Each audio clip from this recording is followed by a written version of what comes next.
Hi, my friends. Today, I want to present you a new story. Enjoy watching it. I should have known the dinner invitation was a trap the moment my mother's voice dripped with sugar over the phone. Maggie, darling, come home this Sunday. It's been too long since we sat together as a family, too long. More like 7 years of me wiring them money month after month while they barely remembered my birthday, but some foolish part of me still clung to hope that maybe, just once, they wanted me, not my bank account. So, I drove the 2 hours back to the house I'd helped save from foreclosure, the cracked driveway, the front porch light still flickering after all these years, all paid for by the daughter they never thanked. Inside, the dining room glowed warm under the old chandelier. My father was already at the head of the table, swirling a glass of wine, eyes glued to some spot on the tablecloth. Tristan sprawled lazily in his chair, foam in hand, while Olivia fluttered around, pretending to help our mother with the roast. I sat down the bottle of Cabernet I brought. Smells good, Mom. She barely glanced at me, lips tight. Sit, eat while it's hot. We made stiff small talk. I asked about Tristan's endless college career. He shrugged, not bothering to look up. Olivia chirped about a new business venture she wanted to try, code for me footing the bill, no doubt. All the while, I pushed food around my plate, uneasy at how forced it all felt. Then Parker, Olivia's smug boyfriend, leaned forward, drumming his fingers on the table. Maggie, there's something they want you to know. My fork froze midair. What's that? My mother's voice cut like a knife. Your father and I finalized our will, the house, the Tahoe cabin, it all goes to Tristan and Olivia.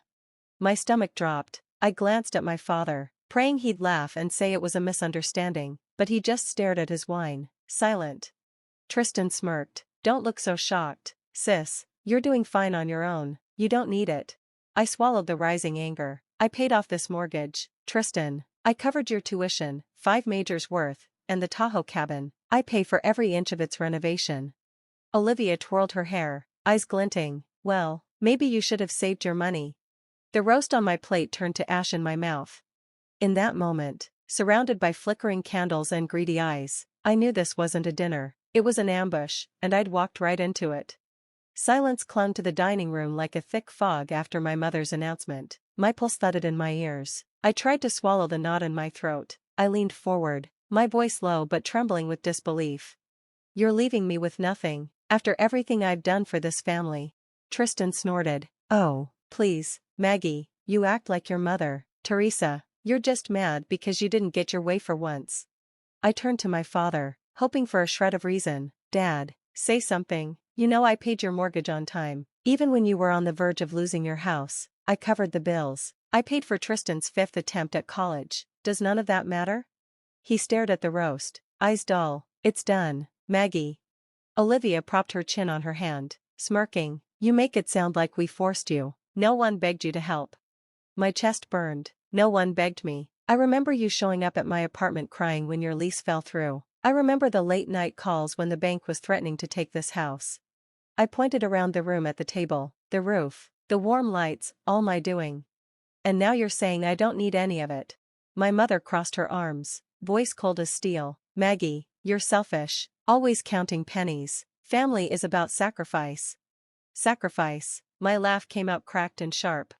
I sacrificed my 20s, my savings, hell, my dreams, so you could keep this house, so Tristan could keep pretending to be a student, so Olivia could hop jobs every 6 months, and you dare call me selfish? Parker leaned back in his chair, his smug grin widening. You're acting like a spoiled brat who lost her toy. A low fury buzzed through my veins. I stood, palms flat on the table, the plates rattled from the force. You know what? You're right. I was your toy, your walking wallet, but no more. My father's head snapped up, anger flickering behind his eyes. Sit down, we're not finished. Yes, we are. My voice didn't shake now, it was ice. You'll have to figure out the mortgage, the bills, the tuition, all of it, on your own. My mother hissed. If you walk out that door, don't you dare come back. I picked up my coat, heart pounding like a war drum. Don't worry, Mom, I won't.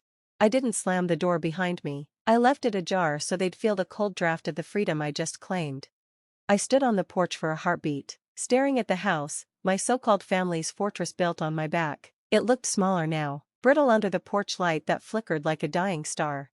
I drove back to my apartment on autopilot, my mind spinning. Rage and heartbreak collided in my chest like a storm, but under it all was a flicker of something else: freedom. Inside, I dropped my keys on the kitchen counter and pulled up my banking app. My hands hovered over the screen. Mortgage payments, cancel. Utility autopay, cancel. Tristan's tuition transfers, cancel.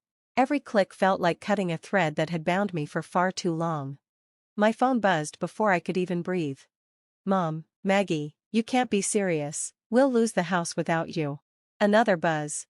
Olivia, stop being dramatic. Grow up and pay your share like always. My throat tightened. My share. I've been paying everyone's share for years. I silenced my phone and tossed it across the sofa, but they didn't stop. The next morning, the voicemails poured in like acid rain. Do you really want to see your parents homeless? My father's voice dripped with rehearsed guilt. You're so ungrateful. All they ever did was love you. Olivia snapped in hers. But the worst was Tristan's lazy drawl. You can't just cut us off, Max. You owe us. Don't be a B***. I clenched my fists so tight my nails bit into my palms. Oh, you? I sat down at my tiny kitchen table, the one I bought secondhand so I could send more money home. I stared at the stack of receipts which I paid for: the new roof, the Tahoe Villa repairs, the late bills I covered while they vacationed. A sharp laugh escaped my lips, not from amusement, but from the absurdity of it all. They didn't love me, they loved my bank account. My phone lit up again. This time, I answered. My mother's voice crackled through. Maggie, please be reasonable. No. My voice was calm, almost frighteningly so. It's done. I'm done. Don't call again. I hung up, breathing hard, chest tight. Then I did the one thing I'd never dared: I blocked every number. Mom, Dad, Tristan, Olivia. One by one, their names disappeared from my contacts like rot scraped from a wound.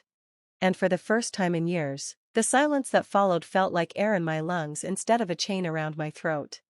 The silence didn't last long. It never does with people like them.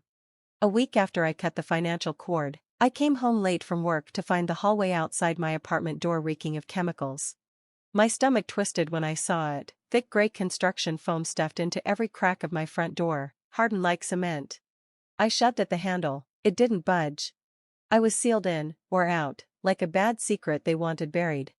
My hands shook as I yanked out my phone and pulled up the security camera feeds I'd installed last year, half expecting nothing. But there he was. Tristan, hoodie up, baseball cap low, grinning like a child as he sprayed every inch of the doorframe. Then he took stones and broke all the windows in my apartment. Fury rose like bile in my throat. I dialed his number. He picked up on the second ring. Tristan, I hissed, you think sealing my door shut is going to scare me? You broke all the windows in the apartment. His laugh was as smug as ever. Consider the lesson, sis. Actions have consequences.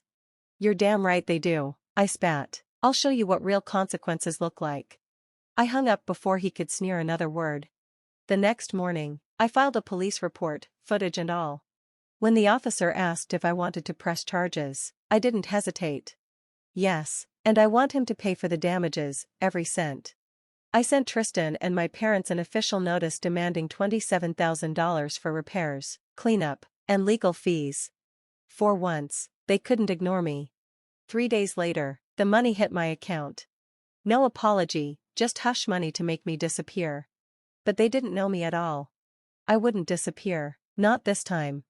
That night, I sat in my apartment, the door newly repaired, and stared at the bank notification. The phone was gone, but the bitterness stayed. They wanted to intimidate me back into being their walking wallet. Instead, they forced me to realize I'd never been freer. Let them try again. I was ready. After the damage to my property incident, they tried their last dirty trick. They spread lies, calling me ungrateful, telling relatives I'd abandoned my poor parents on the brink of homelessness. The messages trickled in, distant aunts scolding me, old family friends calling me cruel. One night, I stared at my blank Facebook status box and took a slow breath. Then I typed the truth: how I paid their mortgage for years, covered my siblings' tuition, and kept them afloat while they mocked me for it. I hit post. The word spread like wildfire. And for the first time, the world saw me instead of their twisted version. A week later, I sat in my tiny kitchen, Phone buzzing with messages from strangers. Some thanked me for sharing my story. Some called me cold. I didn't care. I was done carrying shame that wasn't mine. When Declan messaged me, it caught me off guard. We met once years ago at a conference.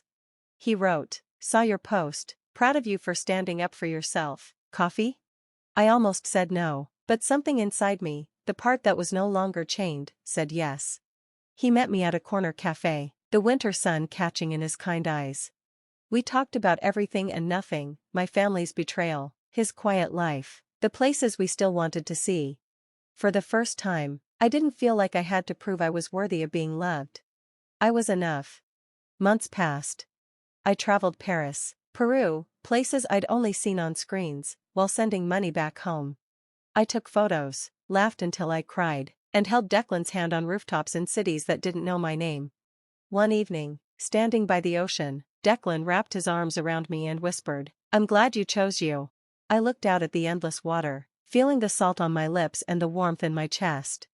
For the first time, I wasn't someone's ATM or hero or scapegoat.